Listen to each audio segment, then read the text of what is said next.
News, ಇದು ನಿಮ್ಮ ಧ್ವನಿ. ನಮಸ್ಕಾರ. ಎಸ್ ನ್ಯೂಸ್ಗೆ ಸ್ವಾಗತ. ನಾನು ಎಸ್ ದೇವೇಂದ್ರಗೌಡ. ಇಂದಿನ ಮುಖ್ಯಾಂಶಗಳು. ಸಿಂಧನೂರು ನಗರದ ಹೋಲಿ ಫ್ಯಾಮಿಲಿ ಚರ್ಚಿನಲ್ಲಿ ಗುಡ್ ಫ್ರೈಡೆ ಆಚರಣೆ. ಮನ್ನಿಕೇರ್ ಕ್ಯಾಂಪ್ ಚೆಕ್ ಪೋಸ್ಟ್ ಬಳಿ 1.5 ಲಕ್ಷ ಹಣ ಜಪ್ತಿ. ಸಿಂಧನೂರಿನಲ್ಲಿ ಬಿಜೆಪಿ ಜೆಡಿಎಸ್ ಮೈತ್ರಿ ಸಭೆ, ಒಗ್ಗಟ್ಟಿನ ಮಂತ್ರ ಜಪ. ಸೌಹಾರ್ದತೆಯಿಂದ ಯಮನೂರಪ್ಪ ಉರ್ಸು ಆಚರಿಸಿದ ಹಿಂದೂ ಮುಸ್ಲಿಮರು. ಇಂಡಿಯಾ ವರ್ಸಸ್ ಹಿಂದೂ ರಾಷ್ಟ್ರ ಶೀರ್ಷಿಕೆಯಡಿ ಬಹುಭಾಷಾ ಕವಿಗೋಷ್ಠಿ ಆರ್ ಮಾನಸಯ್ಯ. ವಾರ್ತೆಗಳ ವಿವರ. ಇಂದು ಗುಡ್ ಫ್ರೈಡೆ.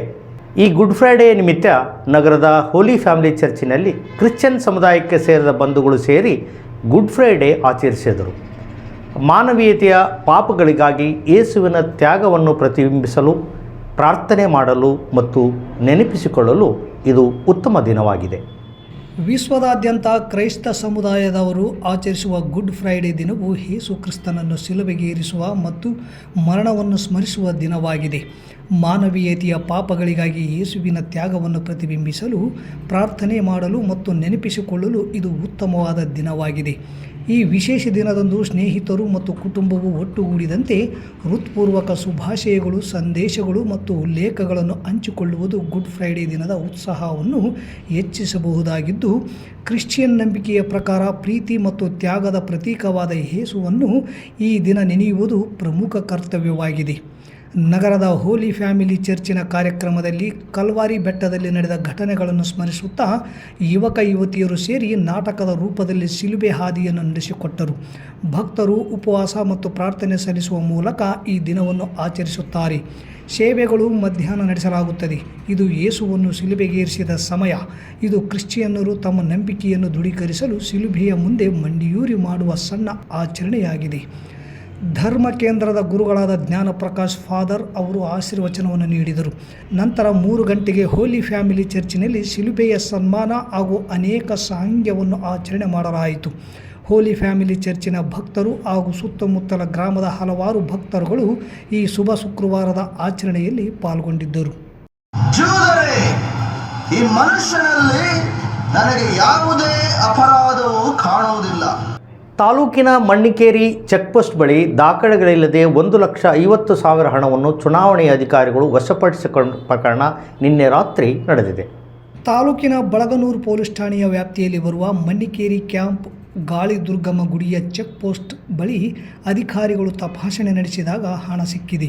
ಕೊಪ್ಪಳದ ರಾಘವೇಂದ್ರ ತಂದೆ ಹನುಮಂತಪ್ಪ ಎನ್ನುವವರಿಗೆ ಸೇರಿದ ಕಾರು ಇದಾಗಿದೆ ಎಂದು ತಿಳಿದು ಬಂದಿದೆ.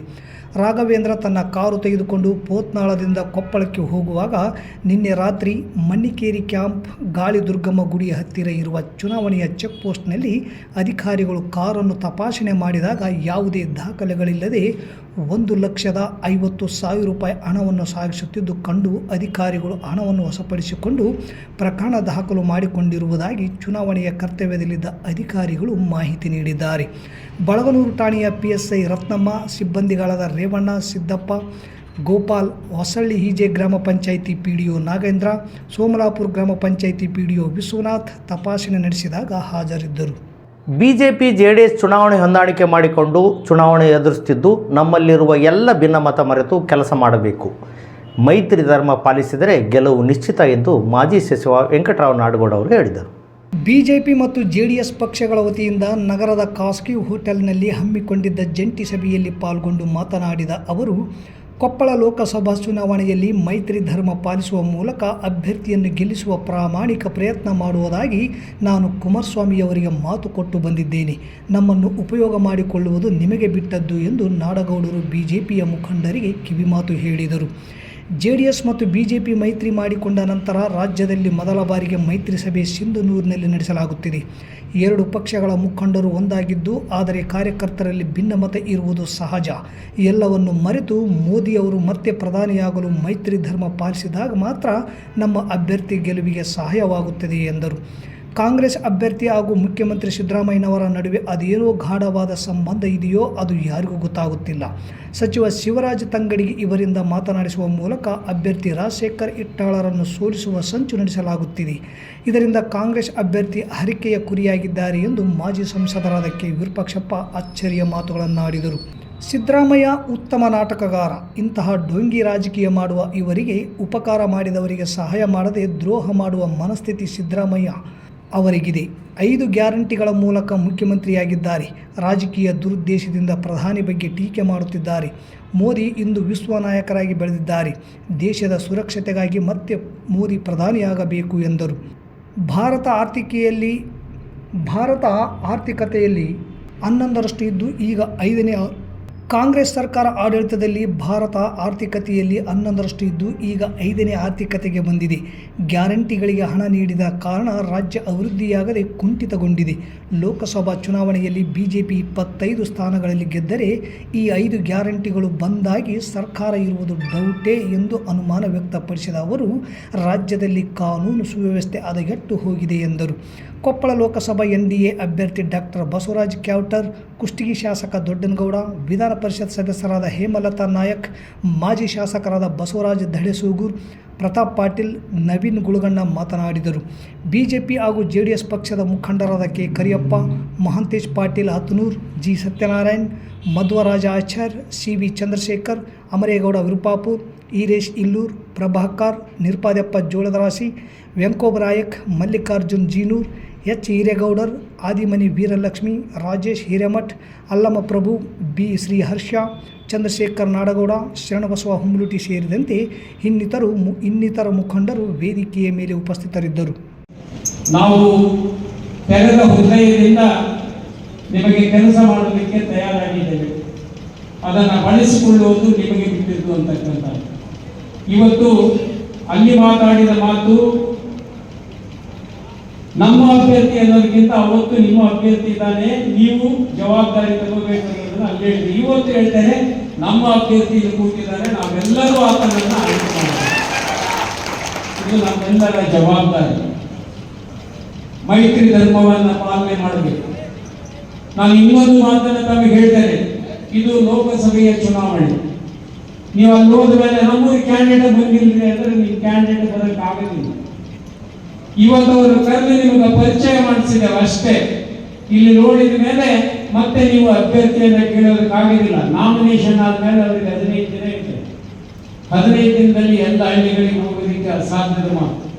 ಸತತ 1 ತಿಂಗಳ ಕಾಲ ನಡೆಯುವ ಯಮನೂರಪ್ಪ ಉರುಸಿಗೆ ಸಿಂಧನೂರು ತಾಲೂಕಿನ ಹಿಂದೂ ಮುಸ್ಲಿಂ ಜನ ಹರಕೆ ತೀರಿಸಲು ಉರುಸಿನಂದು ಭಾಗವಹಿಸುತ್ತಾರೆ. ಇಷ್ಟೊಂದು ಸುದೀರ್ಘವಾಗಿ ಸಿಂಧನೂರಿನಲ್ಲಿ ನಡೆಯುವ ಧಾರ್ಮಿಕ ಹಬ್ಬವೆಂದರೆ ಅದು ಯಮನೂರಪ್ಪ ಉರ್ಸು ಮಾತ್ರ. ಇದು ಕೋಮು ಸಾಮರಸ್ಯದ ಮಾದರಿಯಾಗಿದೆ. ತಾಲೂಕಿನಾದ್ಯಂತ ಯಮನೂರಪ್ಪ ದರ್ಗಾದ ಭಕ್ತರಿದ್ದಾರೆ. ಉರುಸಿನ ದಿನದಂದು ಬೆಳ್ಳಿಯ ಬೇಡಿ, ಹೂವಿನ ಬೇಡಿ, ಉಪ್ಪಿನ ಹರಕೆ, ಸಕ್ಕರೆ ತುಲಾಭಾರ, ದೀರ್ಘದಂಡ ನಮಸ್ಕಾರ, ಕುರಿ ಹರಕೆ ಸೇರಿದಂತೆ ಹಲವು ವಿಧದಲ್ಲಿ ಹರಕೆ ಹೊತ್ತು ಭಕ್ತರು ಉರುಸಿನ ದಿನದಂದು ತೀರಿಸುತ್ತಾರೆ. ಮೂಲತಃ ನರಗುಂದ ತಾಲೂಕಿನ ಯಮನೂರು ಗ್ರಾಮದ ತಾಜುದ್ದೀನ್ ಬಾಬಾ ಸಾಹೇಬ್ ಅವರ ಹೆಸರಿನಲ್ಲಿ ಈ ಉರುಸನ್ನು ಸಿಂಧನೂರಿನಲ್ಲಿ ಸತತ 76 ವರ್ಷಗಳಿಂದ ಹಿಂದೂ ಮುಸ್ಲಿಂ ಸಮುದಾಯದ ನಾಗರಿಕರು ಐಕ್ಯತಾ ಭಾವನೆಯಿಂದ ಆಚರಿಸುತ್ತಾ ಬಂದಿದ್ದಾರೆ. ಹಜರತ್ ಸೈಯದ್ ತಾಜುದ್ದೀನ್ ಬಾಬಾ ಹುರ್ಫ್ ರಾಜಾ ಬಾಗ ಸವಾರ್ ಅವರನ್ನು ಯಮನೂರಪ್ಪ ಎಂದು ಜನವಾಡಿಕೆಯಲ್ಲಿ ಪ್ರಚಾರದಲ್ಲಿರುವುದರಿಂದ ಯಮನೂರಪ್ಪ ಉರುಸು ಎಂದು ಕರೆಯಲಾಗುತ್ತಿದೆ. ಪ್ರಸ್ತುತ ಉರುಸು 76ನೇ ವರ್ಷದ್ದಾಗಿದ್ದು, ಗುರುವಾರ ಮಧ್ಯಾಹ್ನ ದಿವಂಗತ ಮಾಜಿ ಶಾಸಕ ಬಸವಂತರಾಯ ಪಾಟೀಲ್ ಅವರ ಮನೆಯಿಂದ ಅತ್ಯಂತ ವಿಜೃಂಭಣೆಯಿಂದ ಬಾಜಾ ಭಜಂತ್ರಿ, ರಂಡೋಲ್, ತಾಶಾವಾದ್ಯಗಳೊಂದಿಗೆ ಪಟಾಕಿ ಸಿಡಿಸುತ್ತಾ ನಗರದ ಪಟೇಲ್ವಾಡಿ, ದ್ಯಾವಮ್ಮ ಗುಡಿ, ಹಳೆ ಬಜಾರ್ ಮುಖಾಂತರ ಸಾಗಿ ಬಂದು ರಾಯಚೂರು ರಸ್ತೆಯಲ್ಲಿರುವ ಯಮನೂರಪ್ಪ ದರ್ಗಕ್ಕೆ ಗಂಧ ತಲುಪಿತು. ಇಂದು ತಾಲೂಕಿನ ವಿವಿಧ ಗ್ರಾಮಗಳಿಂದ ಹಿಂದೂ ಮುಸ್ಲಿಂ ಸಮುದಾಯದ ಸಹಸ್ರಾರು ಭಕ್ತರು ಉರುಸಿನಲ್ಲಿ ಪಾಲ್ಗೊಂಡು ಕೋಮು ಸೌಹಾರ್ದತೆಯನ್ನು ಮೆರೆಯುತ್ತಾರೆ. ಅದೇ ದಿನ ರಾತ್ರಿ ಕವ್ವಾಲಿಯನ್ನು ಏರ್ಪಡಿಸಿ ಬೆಳತನಕ ಆಡುವುದು ಈ ಉರುಸಿನ ಸಾಂಸ್ಕೃತಿಕ ವಿಶೇಷವಾಗಿದೆ. ಸಿಂಧನೂರಿನಲ್ಲಿ 100 ವರ್ಷಗಳಿಂದ ಈ ಉರುಸನ್ನು ಆಚರಿಸುತ್ತಾ ಬಂದಿದ್ದು, ಇಲ್ಲಿ 100 ವರ್ಷಗಳಿಂದ ಹಿಂದೂ ಮತ್ತು ಮುಸ್ಲಿಂ ಸಮುದಾಯದ ನಡುವೆ ಭಾವೈಕ್ಯತೆ ಬೆಳೆದುಕೊಂಡು ಬಂದಿದೆ. ಈಗಲೂ ಸಹ ಸಿಂಧನೂರು ಕೋಮು ಸಾಮರಸ್ಯಕ್ಕೆ ಮಾದರಿಯಾಗಿರುವುದಕ್ಕೆ ತಾಲೂಕಿನಲ್ಲಿ ನಡೆಯುತ್ತಿರುವ ಇಂತಹ ಉರುಸು ಮತ್ತು ಜಾತ್ರೆಗಳು ಪೂರಕವಾಗಿವೆ ಎನ್ನುವುದು ಜೀವಪರ ಮನಸ್ಸಿನ ಜನರ ಅಭಿಪ್ರಾಯ. ಕನ್ನಡ ಮೊದಲಾಗಿ ಉಳಿದೆಲ್ಲ ಭಾಷೆಗಳನ್ನು ಪ್ರೀತಿಸುವಂತಹ ಸಹಿಷ್ಣುತೆ ಕರ್ನಾಟಕಕ್ಕೆ ಇದೆ. ಅದರಲ್ಲೂ ವಿಶೇಷವಾಗಿ ಉತ್ತರ ಕರ್ನಾಟಕಕ್ಕೆ ಹೆಚ್ಚಿದೆ.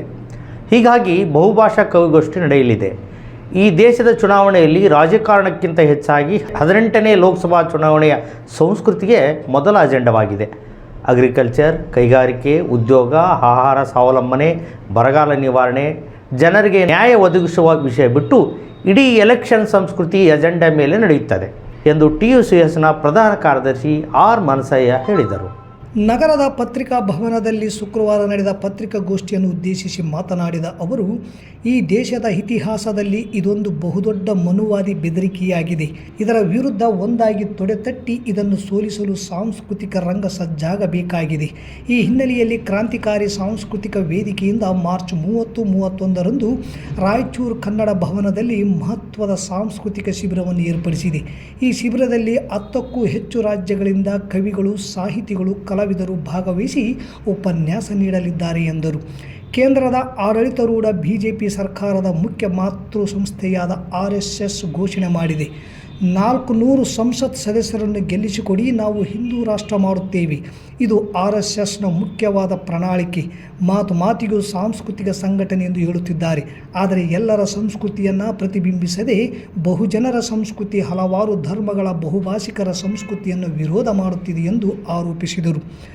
ಒಂದೇ ದೇಶ, ಒಂದೇ ಭಾಷೆ, ಒಂದೇ ಚುನಾವಣೆ, ಒಂದೇ ಪೊಲೀಸ್ ಪಾಲಿಸಿಯಾಗಿದೆ. ಇತಿಹಾಸದಲ್ಲಿ ಸಾಕಷ್ಟು ಸಂಘರ್ಷಗಳು ನಡೆದು ಹೋಗಿವೆ. RCFನ ಪ್ರಕಾರ ನಡೆಯುತ್ತಿರುವ 18ನೇ ಲೋಕಸಭಾ ಚುನಾವಣೆ ಒಂದು ದೊಡ್ಡ ಸಾಂಸ್ಕೃತಿಕ ಸಂಘರ್ಷವಾಗಿದೆ. ಬಿಜೆಪಿ ಮತ್ತೆ ಅಧಿಕಾರಕ್ಕೆ ಬಂದರೆ ದುಡಿಯುವ ವರ್ಗ ಹಾಗೂ ದಮನಿತ ಜನಗಳ, ಅದರಲ್ಲೂ ಬಹುಧಾರ್ಮಿಕ, ಬಹುಸಾಂಸ್ಕೃತಿಕ, ಬಹುಜನಾಂಗೀಯ ಹಾಗೂ ಬಹುಭಾಷಿಕ ಇಂಡಿಯಾ ದೇಶವನ್ನು ಹಿಂದೂ ರಾಷ್ಟ್ರ ಮಾಡುವುದಾಗಿ ಬ್ರಾಹ್ಮಣವಾದಿ RSS ಈಗಾಗಲೇ ಘೋಷಣೆ ಮಾಡಿದೆ. ಮಾರ್ಚ್ 30ರಂದು ಸಂಜೆ 5ಕ್ಕೆ ಇಂಡಿಯಾ ವರ್ಸಸ್ ಹಿಂದೂ ರಾಷ್ಟ್ರ ಶೀರ್ಷಿಕೆ ಅಡಿ ಬಹುಭಾಷಾ ಕವಿಗೋಷ್ಠಿ ನಡೆಯಲಿದೆ. ಬಂಡಾಯದ ಸಾಹಿತಿ ಜಂಬಣ್ಣ ಅಮರ್ಚಿಂತ್ ವೇದಿಕೆಯಲ್ಲಿ ಕಾರ್ಯಕ್ರಮಗಳು ನಡೆಯಲಿವೆ. ಏಕೆಂದರೆ ಕಾರ್ಪೊರೇಟ್ ಬಂಡವಾಳಶಾಹಿ ಶಕ್ತಿಗಳ ಪಕ್ಷಪಾತಿ ಮನುವಾದವನ್ನು ಮತ್ತೊಮ್ಮೆ ವಿಸ್ತೃತವಾಗಿ ಜಾರಿ ಮಾಡುವ ಸಂವಿಧಾನ ಪ್ರಜಾಪ್ರಭುತ್ವ, ಜಾತ್ಯತೀತ ಹಾಗೂ ಸಾಮಾಜಿಕ ಮೀಸಲಾತಿಗಳನ್ನು ತುಳಿದು ಹಾಕುವ ಹಿಂದುತ್ವದ ಸಂಸ್ಕೃತಿ ವಿರುದ್ಧ ಜನಪರ ಕ್ರಾಂತಿಕಾರಿ ದುಡಿಮೆ ಸಂಸ್ಕೃತಿಯನ್ನು ನಾವು ಪ್ರತಿಪಾದಿಸಬೇಕಿದೆ.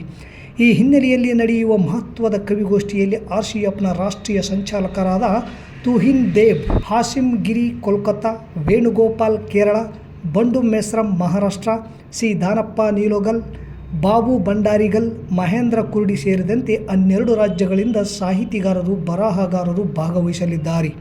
ಎಲ್ಲ ಸಾಹಿತಿ, ಕಲಾವಿದರು, ಸಾಂಸ್ಕೃತಿಕ ಪಟುಗಳು ಸ್ವಯಂ ಪ್ರೇರಣೆಯಿಂದ ಭಾಗವಹಿಸಬೇಕೆಂದು ಈ ಪತ್ರಿಕಾಗೋಷ್ಠಿಯ ಮೂಲಕ ಮನವಿ ಮಾಡಿದರು. ಈ ವೇಳೆ ಪತ್ರಿಕಾಗೋಷ್ಠಿಯಲ್ಲಿ ಕ್ರಾಂತಿಕಾರಿ ಸಂಸ್ಕೃತಿ ವೇದಿಕೆಯ ಎಂ ಗಂಗಾಧರ್, ಹನುಮಂತಪ್ಪ ಗೋಡ್ಯಾಳ್, ಆದೇಶ್ ನಗನೂರ್, ಎಂ ನಿಸರ್ಗ, HR ಹೊಸಮನಿ ಸೇರಿದಂತೆ ಅನೇಕರು ಉಪಸ್ಥಿತರಿದ್ದರು. ಸಂಸತ್ ಸದಸ್ಯರನ್ನ ನೀವು ಆರಿಸಿ ಕಳಿಸಿದರೆ ಈ ದೇಶವನ್ನು ಹಿಂದೂ ರಾಷ್ಟ್ರ ಮಾಡ್ತೀವಿ ಅನ್ನೋದೇ ಬಹುಮುಖ್ಯವಾದ ಪ್ರಣಾಳಿಕೆ ಫ್ರಮ್ RSS. RSSನವರು ಮಾತು ಹೇಳ್ತಾರೆ, ಆ್ಯಕ್ಚುಲಿ ನಮ್ಮದು ಸಾಂಸ್ಕೃತಿಕ ಸಂಘಟನೆ ಅಂತ. ಆ್ಯಕ್ಚುಲಿ ಅದು ಕೇವಲ ಸಂಸ್ಕೃತಿನಷ್ಟ ಮಾತಾಡ್ತಾ ಇಲ್ಲ. ಅದು ಸಾಂಸ್ಕೃತಿಕ ಸಂಘಟನೆ ಖರೆ, ಆದರೆ ಅದು ಎಲ್ಲರ ಸಂಸ್ಕೃತಿನ ಪ್ರತಿಬಿಂಬಿಸ್ತಾ ಇಲ್ಲ. ಈ ದೇಶದ ಬಹುಜನರ ಸಂಸ್ಕೃತಿಯನ್ನು ಅದು ವಿರೋಧ ಮಾಡ್ತದೆ. ಒಂದೇ ಸಂಸ್ಕೃತಿಯನ್ನು ಅದು ಎತ್ತಿಡಿತದೆ. ಈ ದೇಶದ ಬಹುಭಾಷಿಕತೆಯನ್ನು ವಿರೋಧ ಮಾಡ್ತದೆ. ಈ ದೇಶದಲ್ಲಿ ಬಹುಧರ್ಮಗಳಿವೆ, ಹಲವಾರು ಧರ್ಮಗಳಿವೆ, ಅದು ವಿರೋಧ ಮಾಡ್ತದೆ. ಅದಕ್ಕೆ ಮಾತಿದ್ದರೆ ಒಂದೇ ದೇಶ, ಒಂದೇ ಭಾಷೆ, ಒಂದೇ ಪೊಲೀಸ್, ಒಂದೇ ಚುನಾವಣೆ, ಆ್ಯಕ್ಚುಲಿ ಒಂದೇ ಎಲೆಕ್ಷನ್ ಅನ್ನೋದು ಪಾಲಿಸಿ ಅಂತ. ಅದಕ್ಕೆ ಇದನ್ನು ನಾವು ಏನು ಅರ್ಥ ಮಾಡ್ಕೊಳ್ತಿದ್ವಿ, ಈ ದೇಶ ಇತಿಹಾಸದಲ್ಲಿ ಸಾಕಷ್ಟು ಸಂಘರ್ಷಗಳಾಗಿವೆ. ನಮ್ಮ ಪ್ರಕಾರ, RCF ಪ್ರಕಾರ 18ನೇ ಲೋಕಸಭಾ ಚುನಾವಣೆ ಒಂದು ದೊಡ್ಡ ಸಾಂಸ್ಕೃತಿಕ ಸಂಘರ್ಷ ಇದೆ. ಇದು ಬರೀ ಪೊಲಿಟಿಕ್ಸ್ ಅಷ್ಟಿಲ್ಲ, ಕಲ್ಚರಲ್ ಪೊಲಿಟಿಕ್ಸ್, ಇದು ಸಾಂಸ್ಕೃತಿಕ ರಾಜಕಾರಣ. ಇದು ದೊಡ್ಡ ಸಾಂಸ್ಕೃತಿಕ ಸಂಘರ್ಷ, ದೊಡ್ಡ ಸಾಂಸ್ಕೃತಿಕ ಸಮರ ಈ 18ನೇ ಲೋಕಸಭಾ ಚುನಾವಣೆ. ಆರೋಗ್ಯ ಇಲಾಖೆಯಿಂದ ಕಡ್ಡಾಯ ಮತದಾನ ಮಾಡುವ ಬಗ್ಗೆ ಮತದಾನ ಜಾಗೃತಿ ಪ್ರತಿಜ್ಞೆ ವಿಧಿಯನ್ನು ಸಾರ್ವಜನಿಕ ಆಸ್ಪತ್ರೆಯ ಮುಖ್ಯ ಆಡಳಿತ ವೈದ್ಯಾಧಿಕಾರಿ ಡಾಕ್ಟರ್ ನಾಗರಾಜ್ ಕಾಟೋವ ಬೋಧಿಸಿದರು. ಜಿಲ್ಲಾಡಳಿತ, ಜಿಲ್ಲಾ ಪಂಚಾಯತ್, ಜಿಲ್ಲಾ ಸ್ವೀಪ್ ಸಮಿತಿ ವತಿಯಿಂದ ನಗರದ ತಾಲೂಕು ಸಾರ್ವಜನಿಕ ಆಸ್ಪತ್ರೆಯಲ್ಲಿ ಹಮ್ಮಿಕೊಂಡಿದ್ದ ಮತದಾನದ ಜಾಗೃತಿ ಬಗ್ಗೆ ಸಾರ್ವಜನಿಕರಿಗೆ ಮತದಾನ ಮಾಡುವ ಬಗ್ಗೆ ಸಾರ್ವಜನಿಕ ಆಸ್ಪತ್ರೆಯ ಮುಖ್ಯ ಆಡಳಿತ ವೈದ್ಯಾಧಿಕಾರಿ ಡಾಕ್ಟರ್ ನಾಗರಾಜ್ ಕಾಟೋವ ಪ್ರತಿಜ್ಞೆಯ ವಿಧಿ ಬೋಧಿಸಿ ಮಾತನಾಡಿದರು. ಯಾವುದೇ ಆಶೆ ಆಮಿಷಗಳಿಗೆ ಒಳಗಾಗದೆ ಧೈರ್ಯದಿಂದ ಮುಂದೆ ಬಂದು ನಿಮ್ಮ ಅಮೂಲ್ಯವಾದ ಮತವನ್ನು ಹಾಕುವ ಮೂಲಕ ಚುನಾವಣೆಯ ಪ್ರಜಾಪ್ರಭುತ್ವದ ಹಬ್ಬದಲ್ಲಿ ಪಾಲ್ಗೊಳ್ಳುವಂತೆ ಮತದಾರರಲ್ಲಿ ಮನವಿ ಮಾಡಿಕೊಂಡರು. ಜಿಲ್ಲಾ ಆರೋಗ್ಯ ಶಿಕ್ಷಣಾಧಿಕಾರಿ ಲಕ್ಷ್ಮೀ ಮುಂಡಾಸ್, ಜಿಲ್ಲಾ ಉಪ ಆರೋಗ್ಯ ಶಿಕ್ಷಣಾಧಿಕಾರಿಯಾದ ಬಸಯ್ಯ, ತಾಲೂಕಾ ಕ್ಷೇತ್ರ ಆರೋಗ್ಯ ಶಿಕ್ಷಣಾಧಿಕಾರಿಯಾದ ಗೀತಾ ಹಿರೇಮಠ್, ಹಿರಿಯ ಆರೋಗ್ಯ ನಿರೀಕ್ಷಕರಾದ ಸಂಗನಗೌಡ ಪಾಟೀಲ್ ಸೇರಿದಂತೆ ಆರೋಗ್ಯ ಹಾಗೂ ಆಶಾ ಕಾರ್ಯಕರ್ತೆಯರು, ಸಾರ್ವಜನಿಕರು ಮತದಾನ ಜಾಗೃತಿ ಕಾರ್ಯಕ್ರಮದಲ್ಲಿ ಭಾಗವಹಿಸಿದ್ದರು. ಮತ್ತೊಮ್ಮೆ ಮುಖ್ಯಾಂಶಗಳು. ಸಿಂಧನೂರು ನಗರದ ಹೋಲಿ ಫ್ಯಾಮಿಲಿ ಚರ್ಚಿನಲ್ಲಿ ಗುಡ್ ಫ್ರೈಡೆ ಆಚರಣೆ. ಮನ್ನಿಕೇರ್ ಕ್ಯಾಂಪ್ ಚೆಕ್ ಪೋಸ್ಟ್ ಬಳಿ 1.5 ಲಕ್ಷ ಹಣ ಜಪ್ತಿ. ಸಿಂಧನೂರಿನಲ್ಲಿ ಬಿಜೆಪಿ ಜೆಡಿಎಸ್ ಮೈತ್ರಿ ಸಭೆ, ಒಗ್ಗಟ್ಟಿನ ಮಂತ್ರ ಜಪ. ಸೌಹಾರ್ದತೆಯಿಂದ ಯಮನೂರಪ್ಪ ಉರ್ಸು ಆಚರಿಸಿದ ಹಿಂದೂ ಮುಸ್ಲಿಮರು. ಇಂಡಿಯಾ ವರ್ಸಸ್ ಹಿಂದೂ ರಾಷ್ಟ್ರ ಶೀರ್ಷಿಕೆಯಡಿ ಬಹುಭಾಷಾ ಕವಿಗೋಷ್ಠಿ ಆರ್ ಮಾನಸಯ್ಯ. ಇಲ್ಲಿಗೆ ವಾರ್ತಾ ಪ್ರಸಾರ ಮುಕ್ತಾಯವಾಯಿತು. ನಿರಂತರ ಸುದ್ದಿಗಾಗಿ ವೀಕ್ಷಿಸಿ ಎಸ್ ನ್ಯೂಸ್. ಇದು ನಿಮ್ಮ ಧ್ವನಿ. ನಮಸ್ಕಾರ.